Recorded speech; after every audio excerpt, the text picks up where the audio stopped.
Hello mga kol, welcome back sa ating YouTube channel, Sorpas TV. Sa bago lang sa ating channel, huwag niyo kalimutan like and subscribe. Click na rin yung notification bell para laging updated sa ating mga susunod na video uploads kaya ito.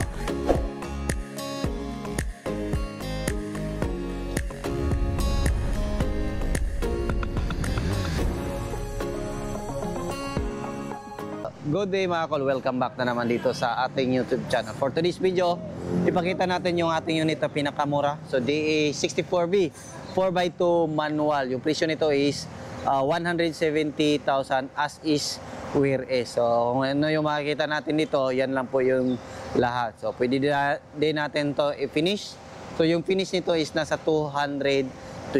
So titingnan natin kung ano yung makikita natin sa as is where is. So yung kulay is silver, original Japan. Then makita natin dito may mga gas-gas siya. So pero try natin to i-vapping, baka mawala to. Ito yung makikita natin sa mga as is where is mga kol. Yan. So dito pag i-vapping natin to, kikinta pa to. Then yan, walang tinted. Yan makita natin. Ito is mawala pa yan kasi ano lang yan, linisan natin yan. Yan. So dito wala talagang pintura. Ayan, makita natin original yung side mirror. Then dito is naka anti-corrosion, then kinulayan natin ng color silver. Ayan. Ayan, so ito yung makita natin. Original yung ating gulong, so, pero goods pa, hindi siya expire. 2023 pa siya mga kol. Ayan, wala siyang undercoat. Ayan. So ito yung makikita natin sa unit natin. May mga gas-gas. Ayan. Then yan o. Ito yung makikita natin.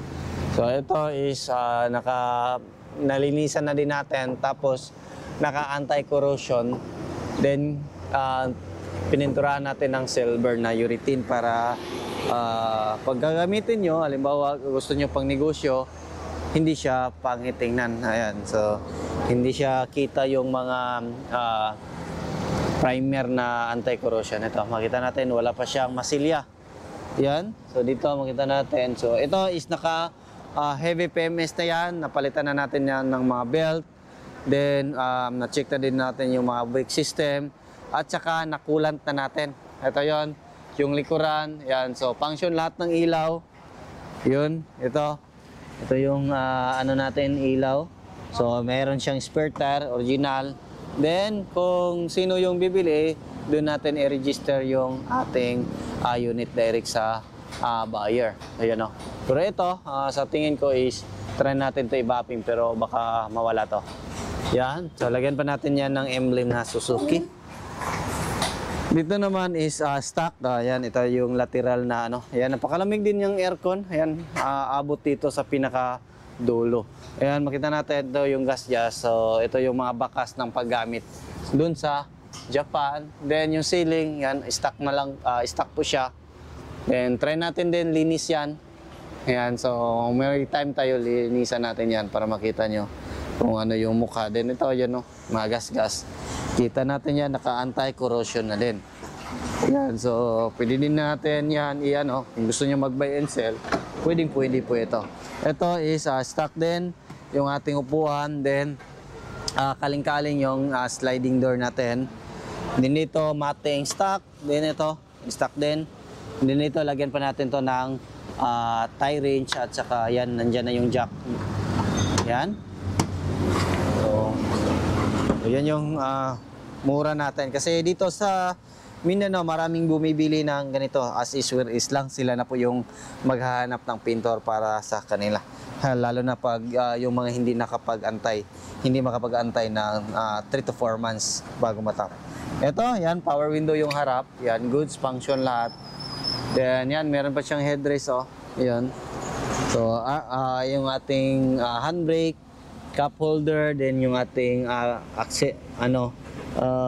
clutch pedal, brake pedal din yung ating accelerator pedal. So manual, 5-speed po siya mga kol. Meron siyang ito yung blower switch natin, aircon switch, hazard, then yan stock lang po yung stereo. Pero yung dashboard natin is kinulayan na natin na back original para kung gusto niyo na bilhin is hindi na po kailangan baklasin yung dashboard kung magpapentora kayo. So yan yung setup, then yung makina nalinis na din natin, na-check na din natin. Yan, latest model, double sensor. Ayan, ganda ng makina. So, goods. Then check natin sa hood natin kung ano yung makikita natin dito. Yan, ito lang yung gas-gas. So, dito is naka anti-corrosion na din. Para hindi kalawangin yung mga side ng baki-baki, yan, naka anti-corrosion na din lahat. So, ito na yung sistema natin. Then ito, try natin i-washing to. Ito, washing. Para mawala yung mga dumi-dumi dyan. So, yan po. So, bago na din yung coolant natin. Brake fluid, bago na din. Lagyan pa natin lang yung windshield washer. So, yan po yung setup natin. Yan is, hindi po yan sa kanyang plaka. So, kung gusto nyo bilhin, i-direct natin sa inyo yung pangalan sa ating registration. So, ikutan natin. Baba natin to. Yan, no? So, yan yung setup ng 170,000 as is whereas. Pero kung gusto nyo i-finish, is nasa ano lang to, 220. So, yan lang yung gulong, pipinturahan. Then, bago na yan, malinis na yan lahat. Pero kung as is whereas, 170,000. Kung gusto nyo na konti lang yung budget nyo, pwedeng-pwede na to. So, meron na kayong sasakyan. So, presyong motor lang to. Yan, no? Diba? So, aircon, hindi na kayo maulanan. Masama na ninyo yung inyong pamilya sa paggala. So, yan lang siguro yung ating vlog for today. Maraming salamat po sa iyong patuloy na pagsubaybay sa bago lang sa ating channel. Don't forget to like, share, and subscribe. Then click na rin yung notification bell para updated kayo sa ating next video uploads. Kagit. Ingat po mga call and bye-bye. God bless po sa ating lahat.